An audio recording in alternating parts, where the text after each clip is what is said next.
I hope, friends, you're getting the sense from the things that I'm telling you that the Puritans were concerned, above all, to be realists, both with God and with themselves.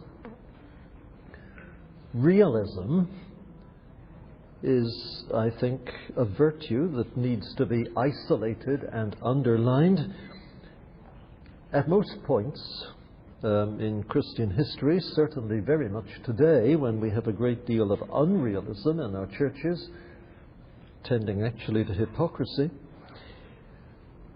And the Puritans, as I said, they were apostles of realism, and never more than when they were talking about the discipline of the personal Christian life, and then the discipline, the doctrine and discipline of marriage and family life. Actually, I should have made this point about realism, I realized yesterday. Bunyan's imaginative storytelling in Pilgrim's Progress was objected to by some because they were used to imaginative productions on paper, Robin Hood stories, I said, and so on, that were not realistic at all. They were fantasy products, and they encouraged an unrealistic state of mind, in the same way that reading a certain type of, certain type of romantic fiction nowadays encourages unrealism in the minds of the people who feed their soul upon it. But Bunyan uses his imagination in the service of Christian realism, and the Puritans used across the board, used all their skills, all their resources in the service of Christian realism. It's realism about yourself and sin marauding in your system, which makes the self-watch and the self-examination and the deliberate self-discipline so necessary. And when it comes to marriage and family, well, again, the Puritans, they set high standards, but they are laboring to be thoroughly realistic in what they say. And it comes with the backing of quite a lot of good experience in Christian homes, where the Puritan pastors practiced what they preached, and they had happy marriages, and they brought up their children in the nurture and admonition of the Lord, and the children stayed steady in the faith as they moved into adult life. I'm not going to go into the history of Puritan family life. There were Puritan dynasties. I'll tell you that, but I'm not going to tell you anything about any of them in particular. I am only going to say that what we now look at, namely the Puritan teaching on marriage and the family, is backed by experience, and it has a flavour, I think you'll find, as you research it, as we go through it together. It has a flavour which you wouldn't have if there hadn't been ripe experience behind the things that were being said. There is in the Packer book, Quest for Godliness, a chapter on marriage and the family. Again, I say, I hope that you've read the chapter, and I would like to feel that I can assume that you will, if you haven't already done so. And so I can be briefer in saying some of the things that call to be said here. So look at paragraph 3, where the doctrine of marriage is the heading, and note the things that are set forth. Marriage is a noble vocation. That's what the first line tells you. And that was a constant emphasis among the Puritan teachers. It took some time to get out of people's minds the idea, which had been part of medieval religion, that celibacy was preferable to marriage because the married state was not really honourable when you get down to it at all. The Puritans spent a lot of energy in wedding sermons and at other times also, insisting that marriage was the first created relationship. It's the fundamental relationship of society. Marriage results in the family unit. The family unit is the basic building block of society, and godly marriages leading to the nurturing of godly families are very important in the economy of God. So said the Puritans, and surely no one is going to contradict them on that. As regards the purposes of marriage, the Puritans laid more stress on companionship and the satisfaction that comes from having another person walking close with you through the wilderness of this world. They laid more stress on that than the Reformers had done. The Reformers, when listing the goals of marriage, put the achieving of chastity first, that is, the overcoming of the impulse to promiscuity and sexual misbehavior. Then, second, they put the bringing up of the birth and bringing up of children in the faith and fear of God. And then third, only third, came the factor of companionship. And if you read the 1662, that's the original 1552 preface to the marriage service in the prayer book of the Church of England, or for that matter the Anglican Church of Canada, you find that that's the order that is followed. However, the Puritans often said that companionship is the first thing that ought to be mentioned here, because companionship was the first reality in Eden when Eve was first created out of Adam's rib. Well, we need not dispute about that.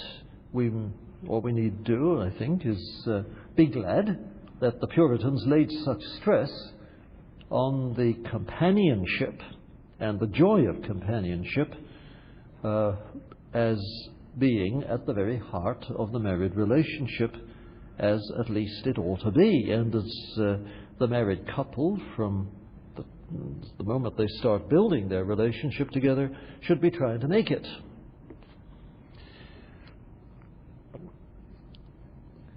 So when you choose a wife, said the Puritans, talking to the man, because in those days the man did the choosing, just as a matter of fact. When you choose a wife, choose someone compatible with yourself. Choose someone whom you can love. One of them actually said it this way: someone whom you can love for life, rather than someone of whom you can say no more than that I do love her at this moment. And there's a great deal of practical wisdom that the Puritans put out at this point. They knew, for instance, that when he and she are over the moon about each other, they still may not be suited to each other for a life together. And senior people who know them well ought to be asked to advise at this point as to whether they can see a good lifelong marriage coming out of the relationship. Well, there again is the sort of wisdom which I think we stand in need of today, when a lot of first marriages come to grief because this kind of thinking never entered into the planning and the strategizing for the future together that the couple did. Details about how the Puritan men were to discern, seek and discern a good wife are in the chapter. You'll find a number of quaint quotations like this. The wife is ordained for man like a little Zoar, a city of refuge to fly to in all his troubles, and there is no peace comparable unto her but the peace of conscience. That's a rather sweet sentiment, you'll agree. And this is John Cotton, one of the pioneers of the colony in New England. Women are creatures without which there is no comfortable living for man. They are a sort of blasphemers then, who despise and decry them, this is women, and call them a necessary evil, for in truth they are a necessary good. That's rather lovely. A good wife is the best companion in wealth, the fittest and readiest assistant in work, the greatest comfort in crosses and griefs, and the greatest grace and honour that can be to him that hath her. And there is no such fountain of comfort on earth as marriage. Those are actual sentences quoted from Puritan wedding sermons and treatises on married life. So the Puritans, as I said, exalted marriage as a noble vocation, pleaded for rational action in getting married rather than impulsive action where you haven't thought of the long-term dimensions of the relationship on which you're setting out. Here is something from Richard Baxter on the mutual duties of a married couple. Listen to this. The common duty of husband and wife is, common means shared, the duty of each to the other. The common duty of husband and wife is, 6 points. 1, entirely to love each other, and therefore choose one that is truly lovely and avoid all things that tend to quench your love. 2, to dwell together and enjoy each other, and faithfully to join as helpers of each other in the education of the children, the government of the family, and the management of their worldly business. 3, especially, this is the common duty, remember, each to the other, especially to be helpers of each other's salvation, to stir up each other to faith, love, and obedience and good works, to warn and help each other against sin and all temptations, to join in God's worship in the family and in private, to prepare each other for the approach of death and comfort each other in the hopes of life eternal. 4, common duty, to avoid all dissensions, quarrels, and to bear with those infirmities in each other which you cannot cure, to assuage and not provoke unruly passions, and in lawful things to please each other. That's a Puritan. In lawful things to please each other. 5, to keep conjugal chastity and fidelity, and to avoid all unseemly and immodest carriage, that is, immodest conduct, with another, that is, with any third party, which may stir up jealousy. And then 6, to help one another to bear their burdens, and not by impatience to make them greater. In poverty, crosses, sickness, dangers, to comfort and support each other, and to be delightful companions in holy love and heavenly hopes and duties when all other outward comforts fail. Well, I think you'll agree that is indeed a noble ideal for married life. And now, as for the family, that is the children, well, the Puritans insist that both parents must accept responsibility for their share in the nurture of the children. Start with father. He is the priest in the home. He actually has been from the wedding day onwards. And it's father's constant business to ensure that in the home God is honored, the Bible is read, prayer is made, and the standards of faithful Christianity are observed in the way that everybody behaves towards everybody else. That's father's job, and it's a demanding job.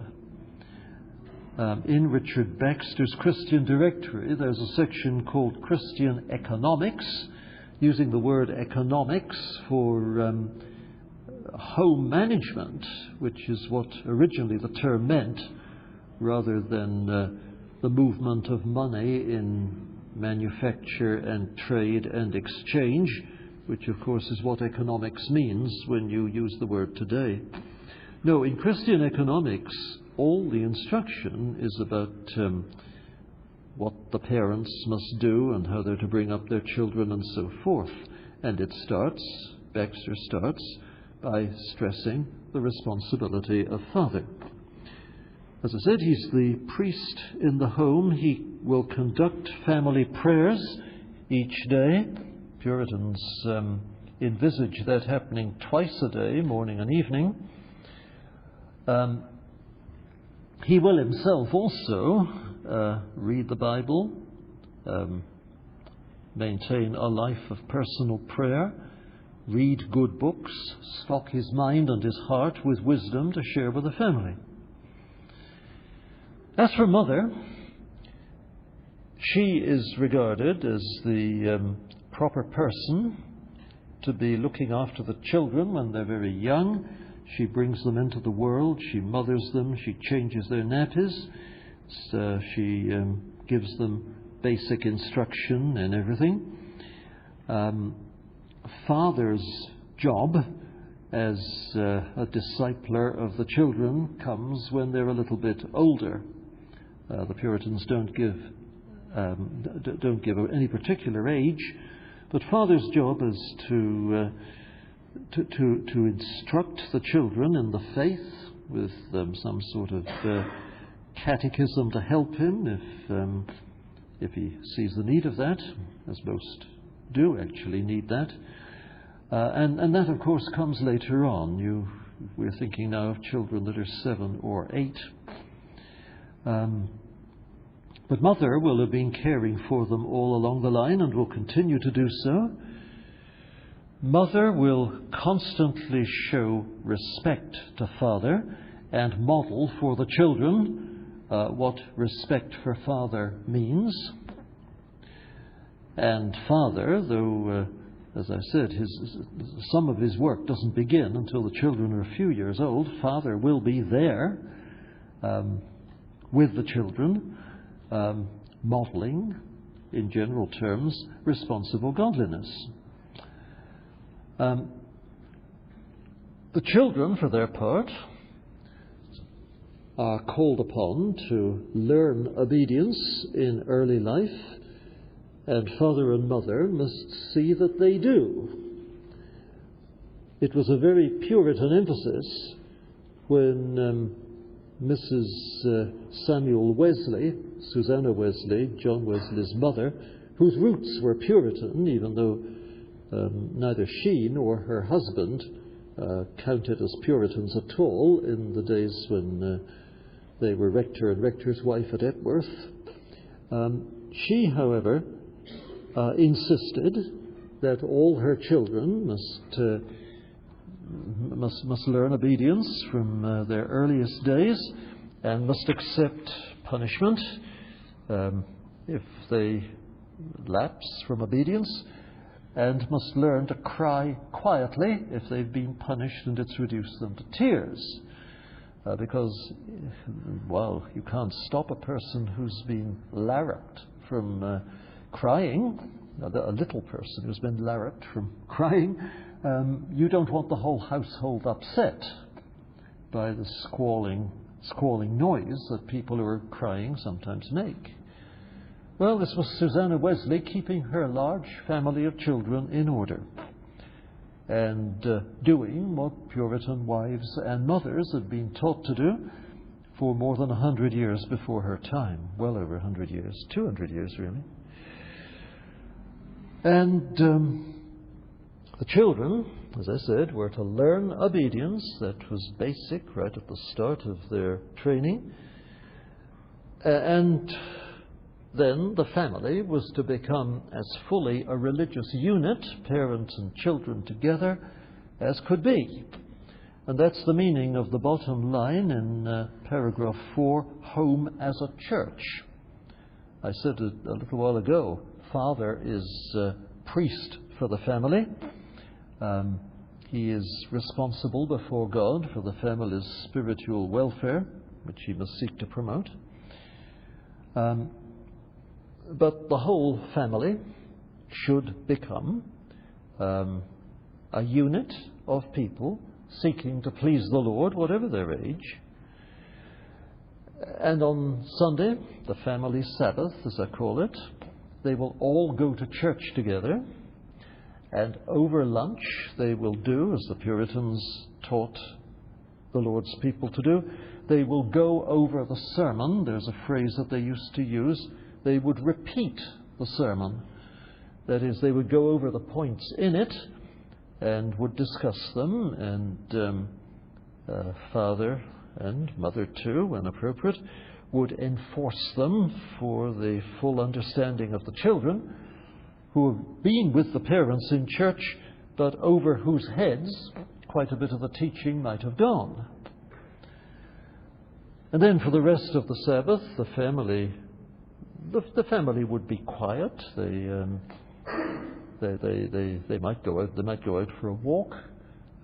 They might amuse themselves quietly indoors. It's a day of rest, you see. The quiet English Lord's Day is a Puritan legacy, and the idea was that everybody in the family should find it a refreshment and a joy, and look forward to Sundays as the top days of the week.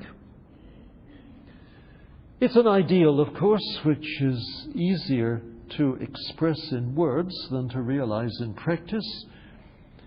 And Puritans had scapegrace children, so just as modern parents sometimes do.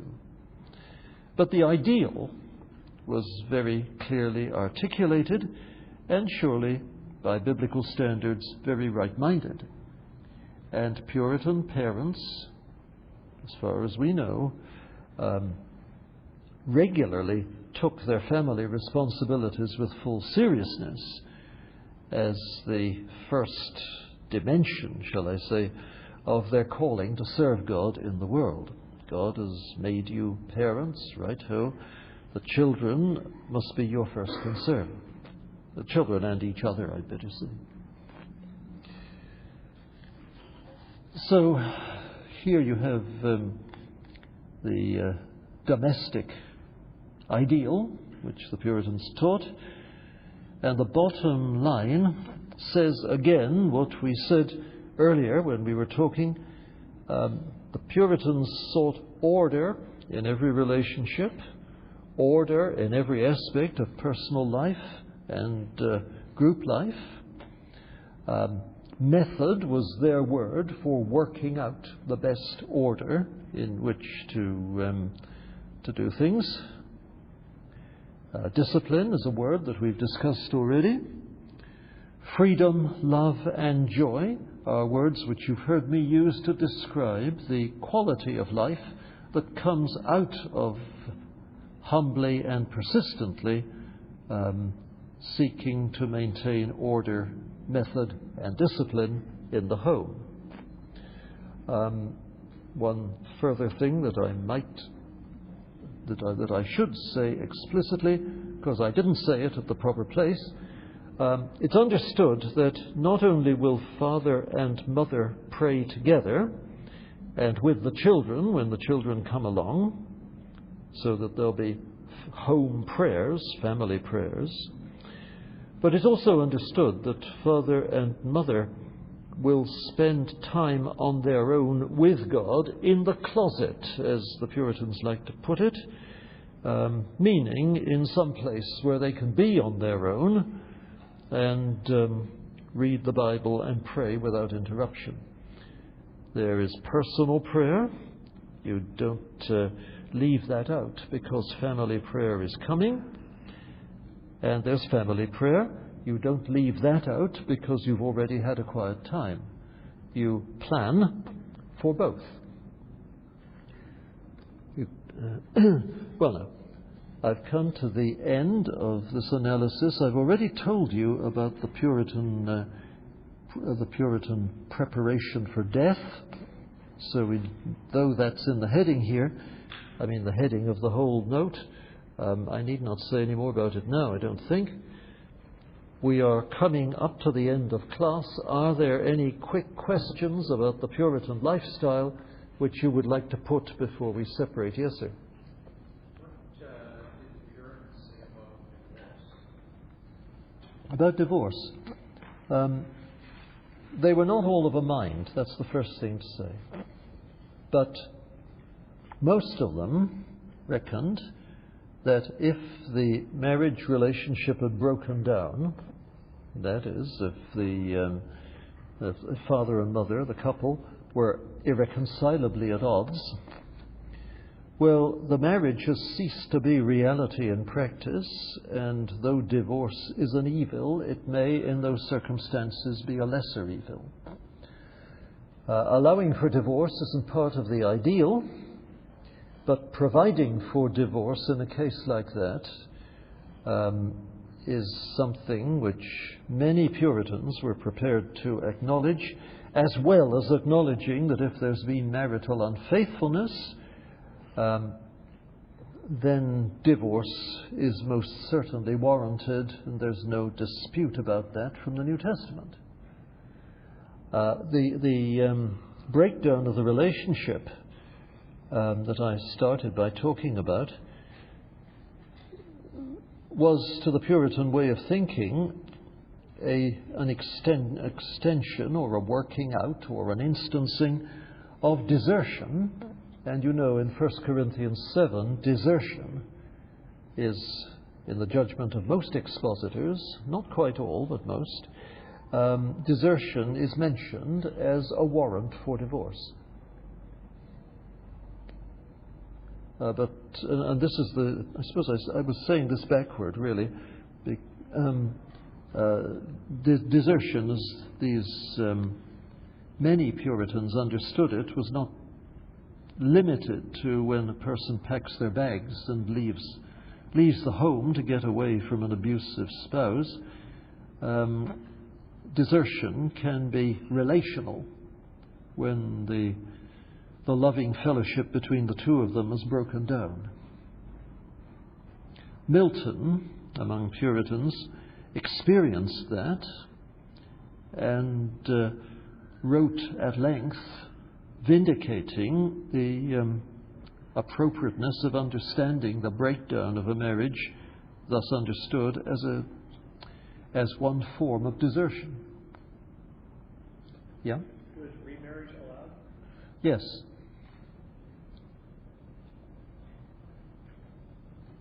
It's a modern sophistication to say, yes, divorce is allowed, but no, remarriage isn't. I don't know when that came in at all. It certainly wasn't part of the Puritan idea. Any more for any more, or shall we go and have lunch? Looks as if we... Oh no, wait a minute. The Puritans' method of discipline, is that the roots of Wesley's Well, Wesley's Methodism is full of Puritan, how shall I say it, Puritan overtones and Puritan memories. But I'm not quite sure what it is that, particularly, that you've got in mind here. The disciplines that were imposed on the members of Wesley's religious societies, could all of them be supported by Puritan teaching? Is that what you mean? I was just interested if there was a connection where you got it from the Puritans.